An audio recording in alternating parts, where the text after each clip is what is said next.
right, so welcome back here to day 2 of the Winter Fancy Food Show, and we are going to wrap up the day here with a lovely Blue Bottle coffee. Oh yeah, it's good. It's good to wrap the day up with coffee, right? Yeah. Bryan Meehan, who is the CEO of Blue Bottle, welcome to the stage. Thanks for having me. Nice to have you. Yeah. All right, so yeah, I see you brought us some gifts, so that's always a good thing. That starts the interview off the right way. Yes, yes. These gifts are going to stay with you. Okay, perfect. All right, Bryan, let's get into a little bit about Blue Bottle, kind of what drew you two together, Blue Bottle and yourself. I'm not the founder of Blue Bottle. I basically came across Blue Bottle in 2009 when I moved to the US from the UK. I used to be the CEO, co-founder of a company called Fresh and Wild in London, which is the Whole Foods of London. It's now part of Whole Foods. Yeah. And I've been in the sustainability world of food and cosmetics all my life, with nude skincare as well. Right. And I just came as a customer to the Ferry Building in 2009, came across this brand, Blue Bottle Coffee. I couldn't quite figure out the name because they never have the name of the company. They just had that bottle at the Ferry Building. I kept like, what is the name of that company at the Ferry Building? It serves delicious coffee. And then I was intrigued as to, my wife and I decided we were going to live in the US, and I had the skincare company at the time, but I wanted to be involved back in retail. I had retail at Fresh and Wild in London, and I wanted to be back in retail. And I love the food and drinks industry, and I just came across James Freeman at Blue Bottle in 2011, and I said, what are you doing with this company? I love it. Can I help you? And in 2012, we partnered together. We raised significant money, not a huge sum in today's terms, so it was about $20 million from investors from like Index Ventures and True Ventures in the city, and Google Ventures, but also individuals like Evan Williams from Twitter, Matt Mullenweg, who's the founder of WordPress, Tony Hawk, Jared Leto, Bono, a number of different people, great ones, to just help grow the company, because we were very much a San Francisco based, or not San Francisco, but Bay Area based brand. And we had just launched into New York and Williamsburg at the time I got involved. All right, great. And we raised the money and we launched it in LA, and then expanded the brand itself. At Abbot Kinney. And we bought Handsome Coffee in the Arts District. And Michael Phillips, who's the world barista champion stroke owner of Handsome Coffee, is still our sort of lead trainer and head of training at Blue Bottle. And he's been with the company ever since that date, as have a lot of people, including James. So nothing really changed then. It just kind of has been just a new expansion of it. Well, I mean, we actually don't like that expression at Blue Bottle, nothing's really changed, because I think that there's a motivation not to change things, but actually, as James and I talk about, there is a motivation to get better.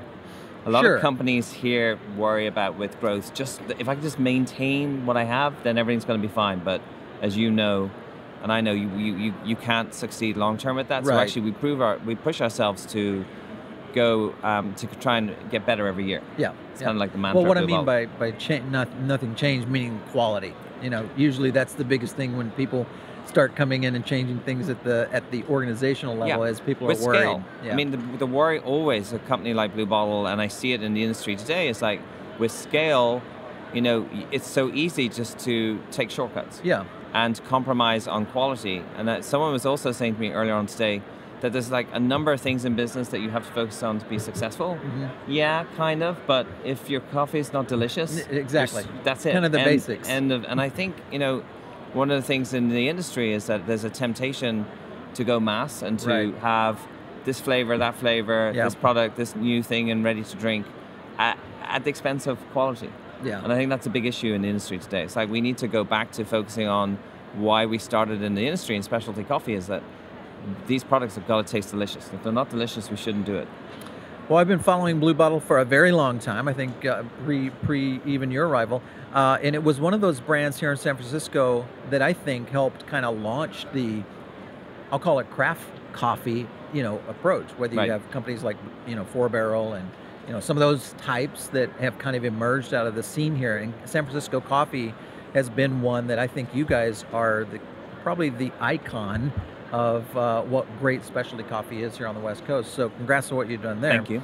All right, so let's get into Blue Bottle itself and kind of the scale of what you guys are doing today, approaching obviously your involvement now with Nestle, Yeah. and that's given you some new opportunities.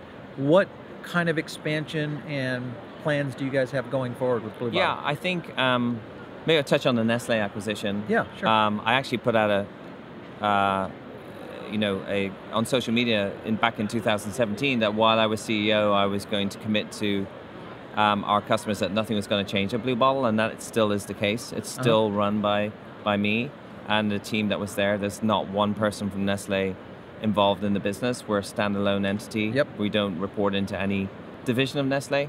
And hats off to Nestle. If people are thinking of working with them, they're an incredible collaborator. And they recognize the power of the Blue Bottle brand. Right. And they basically say to everyone at Nestle, don't get in touch with Blue Bottle unless they need help from you.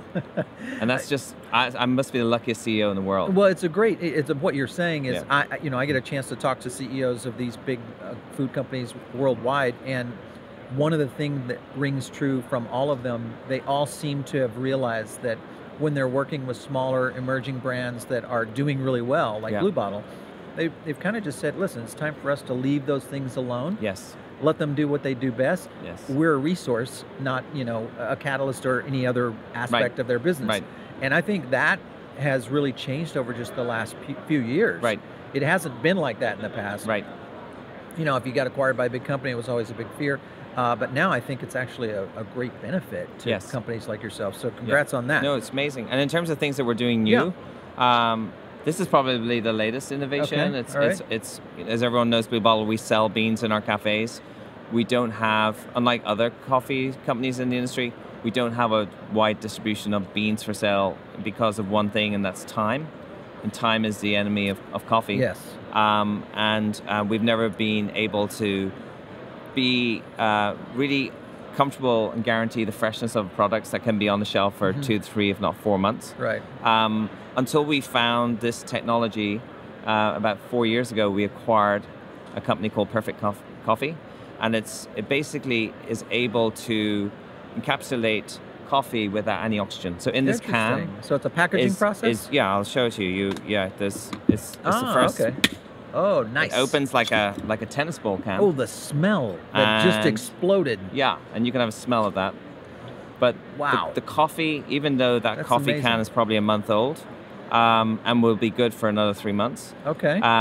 Once you open it, it's just like it is in our cafe. So you'll have about 2 weeks from the time of opening to use it. Good. Yeah. But if you don't open it, you have 4 months to open it. Okay. Which is a massive innovation. And then people might say, well, every Starbucks has a year shelf life. Yeah. But I think most coffees deteriorate after 10 days. Yes. And so, you can have a year, but I'm not sure about the quality of it. This is something that Blue Bottle and I'm personally able to guarantee that this coffee after 4 months, when you open it, will smell and taste as delicious as a Blue Bottle cafe. That's great coffee. In the sense of packaging in the process. I'm surprised that are you guys looking at maybe trying to expand this out?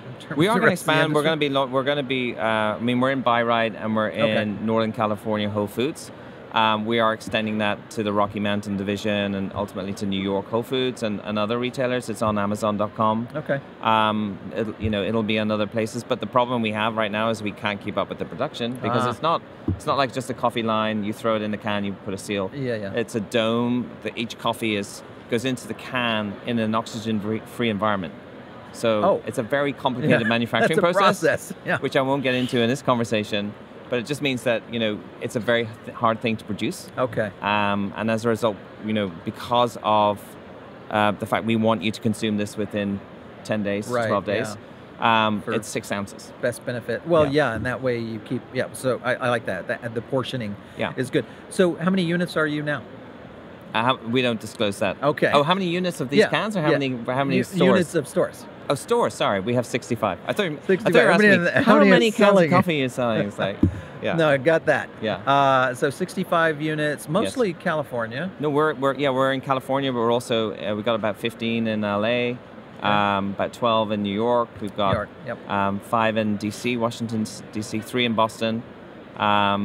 We've got 10 in Japan. Tokyo, Kobe, and Kyoto. That's great. Good deal. We opened a gift store in Taipei this week, which had the longest lines we've ever had at an opening, even longer than Japan, and that's pretty high. And then we're opening our first set of cafes in Korea, in Seoul. Congratulations. In May of this year. So we've really gone international as well as national. But we're still, what's different is that as we've gone international, we don't license our cafes. We run our cafes, our employees. We roast our own coffee in Japan. We will roast our own coffee in Korea. And I think that the thing about Blue Bottle that you learn about what we do is like we only do things where we can control it. We control the quality of this can of cold brew because all you have to do is just open the can and drink it, and you're not going to interfere with it. It's the same with our cafes. We pulled out of wholesaling coffee to cafes and the industry about 4 years ago because we couldn't control the quality. People were writing to us and saying, I had a Blue Bottle in San Jose, and like we don't have a cafe. It wasn't the same. So it wasn't our cafe. It was someone else's cafe. Okay. So that is one thing I think that a lot of companies do lose sight of is the quality control, especially around a brand that you guys are so brand forward. You know, people can recognize you literally by a blue bottle. Yes. Yes. So it's once you have that kind of insignia. I mean, it's almost like Nike. You know. That's a great compliment. Yeah. You have a certain expectation of quality, performance. All those things are carried through in just one simple element. Yeah. And everyone's, not that we pay attention to this, but people are looking for us not to fail, but we are the darling of the specialty coffee industry, and we have done a deal with Nestle, and it's one could maybe assume that things are going to get worse and we're going to take shortcuts, and so that was the end of something great. And what it's done for us is it's really raised our bar. It's like we've got a legacy here. We have customers who've supported us for 15 years. We have to keep getting better. So it's a real inspiration for us rather than change. So in terms of developing stores and growing your market base, is there anything you guys look for that, because obviously your brand is very transportable. It could work in Houston, Texas. It could work over in Atlanta. With one criteria. Okay, what is that? People who like delicious coffee. Okay, well that's an easy one. Well, you say that, but there are a lot of people. So there are regions that are just not as I wouldn't point out drinker. regions, but it's interesting where people are more interested in what artificial sugars we have than where did this coffee come from. Came from. Yeah, that's interesting. Yeah, okay, this is learning for us too. Yeah, because I'm not going to tell you where that is. I would think coffee is just almost, a unanimous top beverage on almost every table out there. But we're talking about delicious coffee. Yeah, you got a scale of what coffee is. It's the mom and dad's Folgers to something that's here that, if you're going to do that kind of consumption. I did a presentation in Korea. The Korean market are very keen on Blue Bottle. They love the brand, they love the coffee. And I was doing a talk at the industry, and there was a young gentleman who said, I missed some of your presentation, but there's one burning question, like I just need to know why you're so successful. What is it that you do? And I said, it's very simple. We make delicious coffee. And he went, no, there must be something else. And I said, there isn't. That's it. Yeah. Well, and staying true to those brand standards, I think that's the key thing. All right, so as you see the specialty coffee market really kind of explode, it's been over the past 10 years, has really kind of matured in an essence. Almost every major city has either a great regional brand or someone like yourself that's in there. What do you think has been the catalyst for that? What do you think that has caused that? I think it's very similar to whether it's chocolate or wine or food, or people are getting more educated about what goes into the products that are made around the world and the U.S. And I think it's education primarily, and events like this that people's tastes are getting better, and they're realizing there's certain things that they should have less of, and there's a difference in qualities of two companies depending on what ingredients they use. Right, sure. And so I just think, the organic food industry, the specialty food industry, restaurants, wine, chocolate, have all played a part in people demanding something better. Yeah, and I think you hit on the point, is education. People are just, their understanding of what great product is now in food and in a beverage space. I mean, I missed lunch today and I wanted to grab something, and I could go into Sweet Green and get, some amazing organic kale, and the chicken was from Mary's in Petaluma, and it's just like, that we couldn't do that. I mean, of course, there were organic salad places. I don't think also Sweet Green's an organic salad offering, but I just think that to be able to go and I had 15 minutes to get a really high quality salad for $11. 5-10 years ago, that was such a limited, narrow scope of offerings. So now it's a little bit more expanded. which is great. And I think that all that I think is moving the overall industry just in an upward. I think so. Yeah, that's the thing. Things Yeah. are getting better in the world, which is, if that Thank happens, God. then there's progress. Yes, that's right. Not in every area, though, as you know. Yeah, sure. There are some little hiccups are we going have in our backwards. society. We're going backwards on the environment.